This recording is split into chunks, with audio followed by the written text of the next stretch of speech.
So good to have you back. It's still the weekend politics, and today is the last edition for the month of March. Now, remember that on the 18th of March, just about some days back, Cross Riverians and indeed other Nigerians went to the poll to elect the governor of their choice and also State House of Assembly. And Cross River State, out of the goodwill of Cross Riverians, went to the polls and elected Prince Bassey II of the All Progressives Congress. And congratulatory messages are pouring out, and I have one of them here in the studio, the Digital Director General of the Cross River Signage and Advertising Agency, Mr. Effiume Efiwad. Mr. Efiwad, so good to have you join us. Good evening. Thank you for having me. And let me start by saying congratulations to you on a well-deserved victory. Thank you. So now let's go back. Let's look at the man Prince II. Prior to the elections on the 18th, it appeared as if it was a whole lot. We're going into a war zone, but we saw everything going out very peacefully. So talk to us about the man Prince II and how the election went in your area. All right. Okay. So the governor-elect, by the grace of God, Senator Prince Bassey II, is a man that has made his mark in the political landscape of Cross River State. He's been in the House of Representatives, representing the good people of Calabar Municipality Udukpani constituency for 2 terms, between 2003 and 2007 and 2011. Then he went to the Senate. In all of these times, he had left a mark on the political landscape of Cross River. He left a very impressive political footprint. So, with that kind of person coming out to contest for governorship, it was, the APC got it right with the choice of candidates.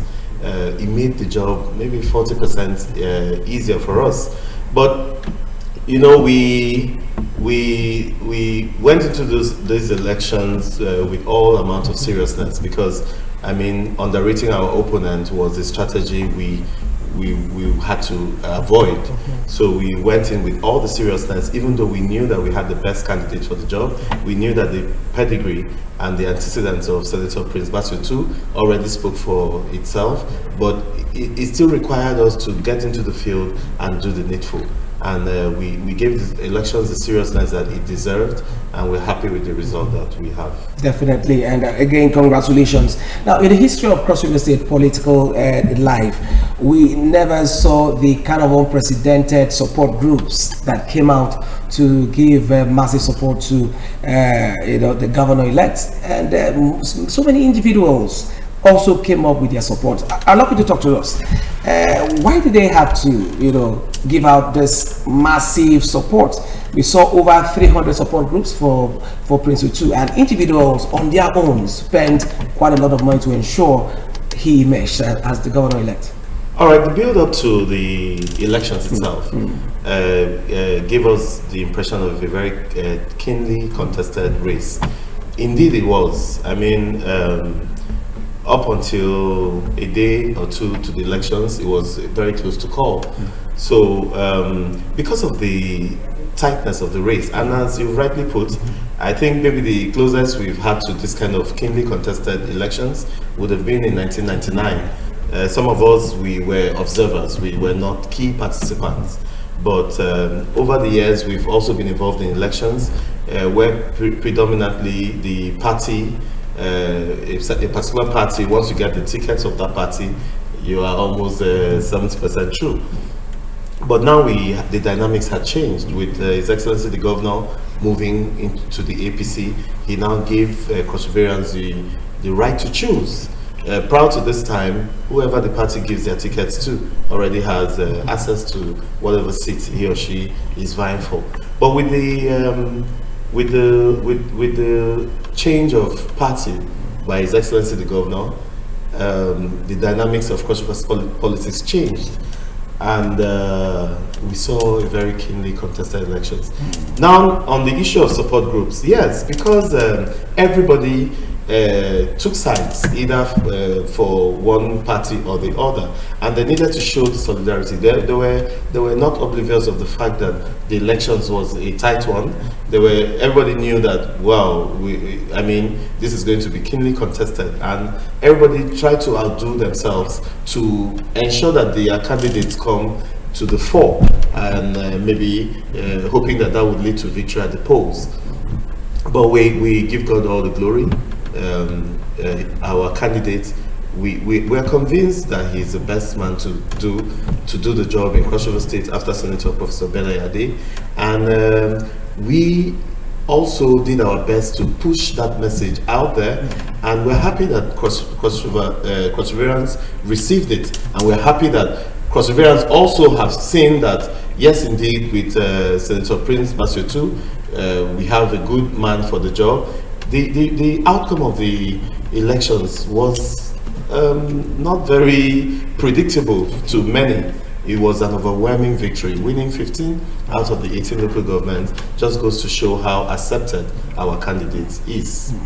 Definitely. Okay, now let's look at the once immediately he was being announced with winner. Later in the day, he visited His Excellency Sir Ben Ayade and presented the results to him. Now, he made a statement that he's going to be running an all-inclusive government. Now, let's look at this man. He's ready to work. He wants everybody to be on the same page, irrespective of political parties. What's your thought on this? Yeah, again, I need to make reference to the governor, His Excellency Professor Ben Ayade. He's one man that had been very consistent on the need for equity, justice, and fairness in the political space of Cross River State. He had said time and time again that he would back governorship to go back to the south, and there were a lot of people that did not believe. They came up with all manner of theories that he's not sincere on that. I was convinced, I had no doubts, and he has also proven to the entire state that he wasn't wavering on that decision. Senator Prince Bassey Otu has also recognized the role the governor played in his victory at the polls. The governor gave more than 100% support. He charged us. He had sessions with us where he told us that, look, gentlemen, you guys need to go and prove your mettle. And the last meeting we had with the governor prior to the elections, he told us, hey guys, there's no option to getting this job done.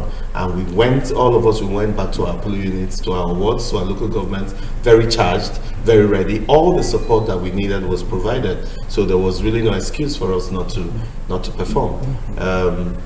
We campaigned on the competence of Senator Prince Bassey Otu. We campaigned on the foundation laid by His Excellency the Governor, and Cross Riverians bought it. Cross Riverians can verify these things that we have put forward, and the response at the polls was massive. Okay, so it's okay for him to bring in some good hands, some great technocrats in other political parties, since he says he wants to run an all-inclusive government.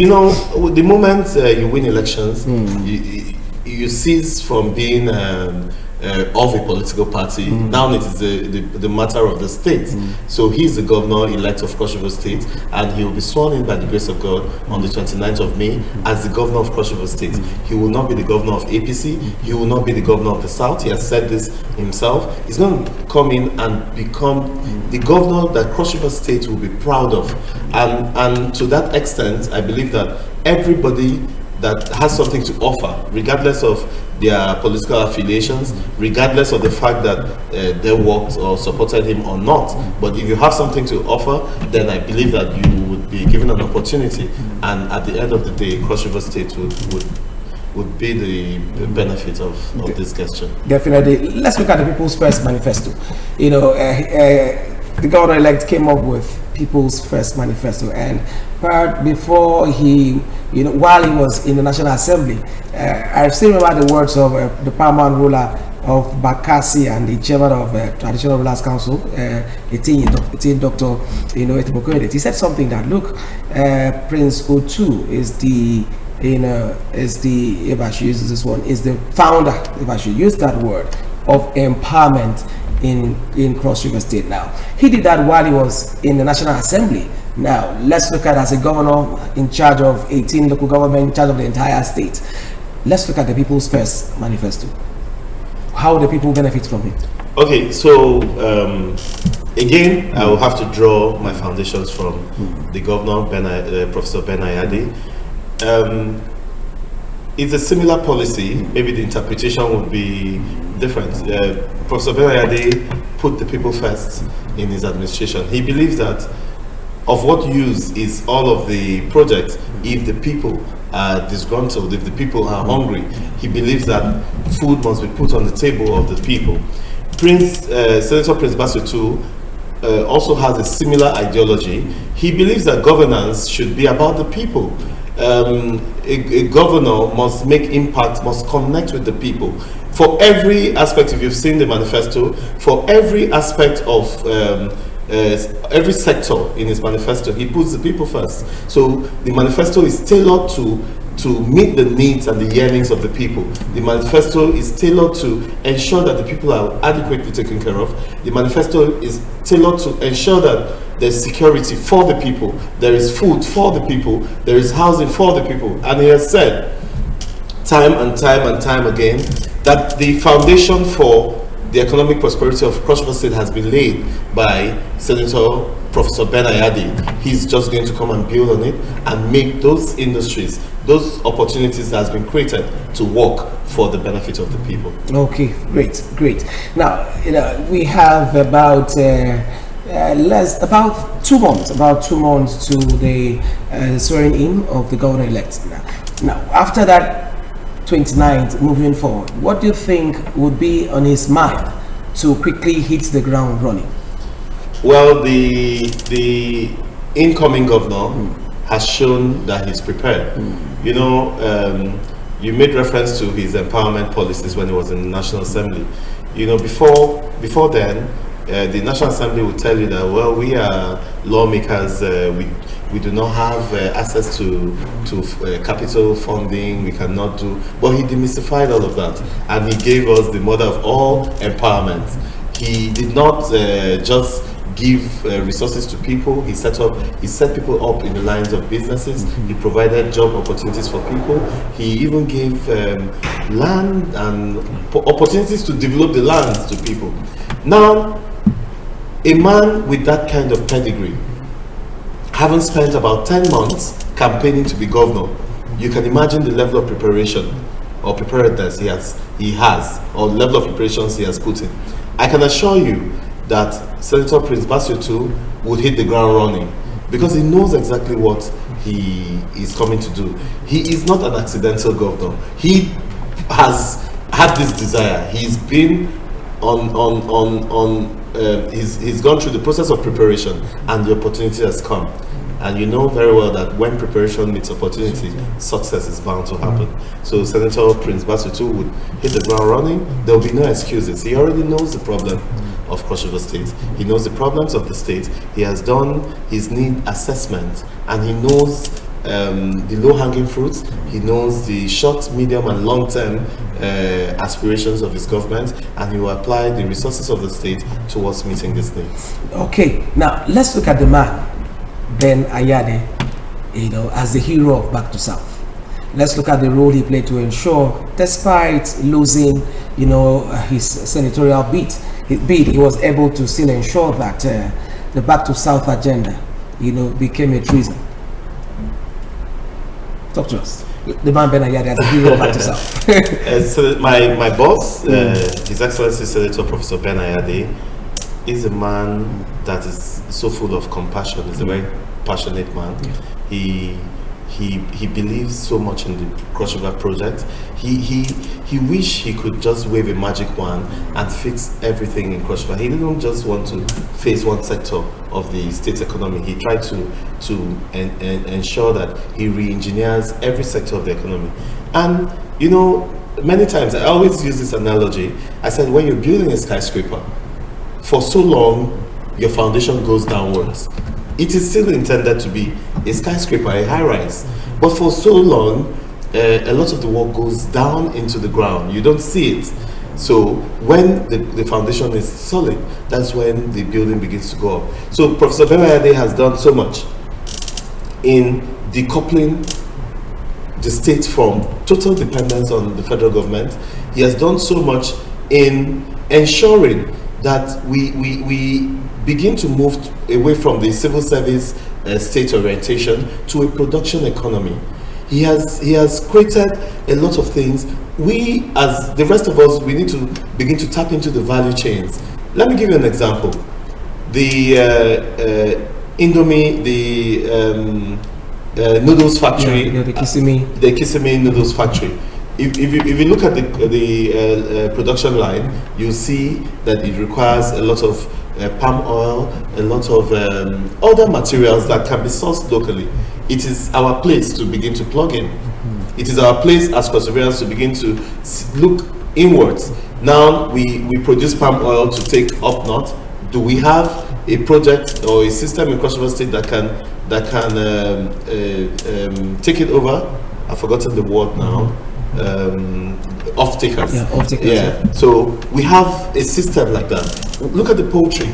We need 24,000 beds a day. Can we meet that demand? So we need to begin to look at these things. I was privileged to be in the engagement of the incoming governor with the business community, entrepreneurs, small business owners and all of that. And he told them, be ready to do your business. We do not want, everybody cannot be in politics. Everybody cannot become a political appointee.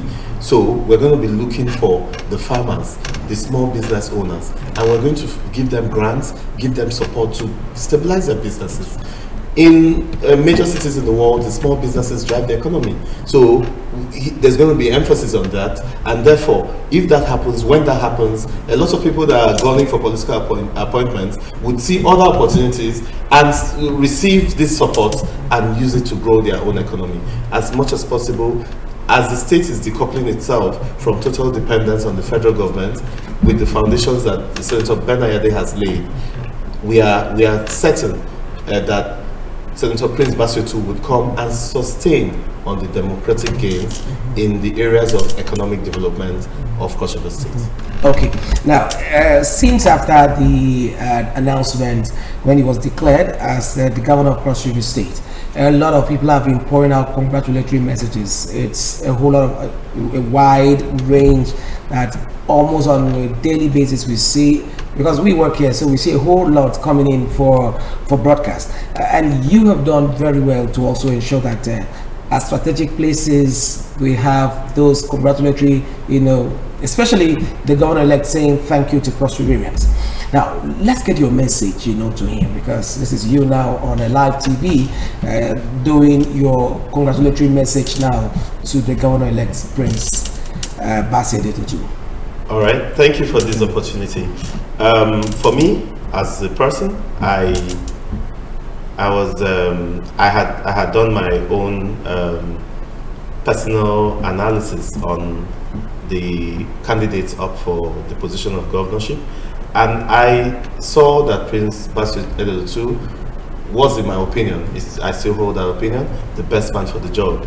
In my capacity, I decided to support in the line of my conviction, and I gave my support as Ifemefi Watts, first of all, and then of course I tried to give a level playing field for in the course of my duties as the DG of Cross River State Signage and Advertisement Agency.